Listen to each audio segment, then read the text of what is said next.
I grew up in a really small town. The town was called Fife, Washington. So 1,500 people live there.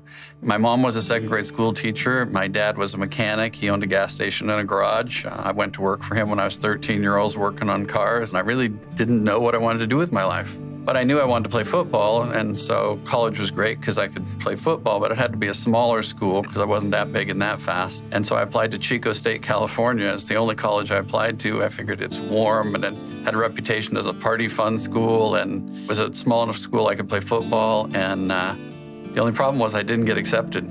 My parents said, well, you got to go to school. You have to go to college. Why don't you go where we went, which was Pacific Lutheran University.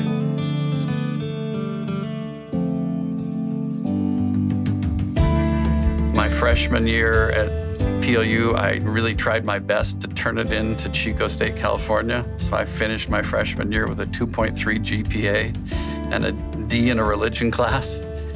And I went back home and my parents were like, wow, this is a private school. It's costing a lot of money. You got to make a commitment to do something. So I took anatomy first semester my sophomore year and I just loved it. I had this instructor, her name was Ruth Sorensen, and she'd had polio, so she walked with leg braces and arm braces, but she was the most passionate teacher I'd ever met in my life. The week before finals, she said, you know, can I meet with you next week after finals? I'd like to talk to you. So after finals, I met with Ruth Sorensen in her room, and she literally sat across the desk from me, looked me in the eye, and said, what are you going to do with the rest of your life?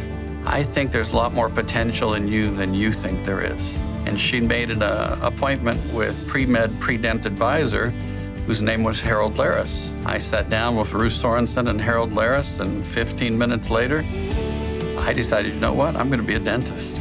I graduated the top of my class at the UW Dental School, and so I've spent the last 35 years of my life, in a lot of ways, hoping that I am Ruth Sorensen for somebody in every audience, that I help them see in them what they didn't know was there.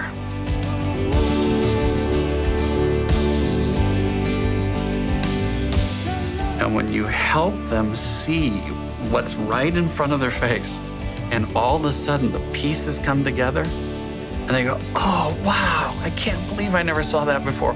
Wow, that makes so much sense to me now. That still, for me, is the funnest thing there is on earth. That's what keeps me motivated to keep doing what I do. Those kinds of moments where people are influenced to be able to see and understand at a different level.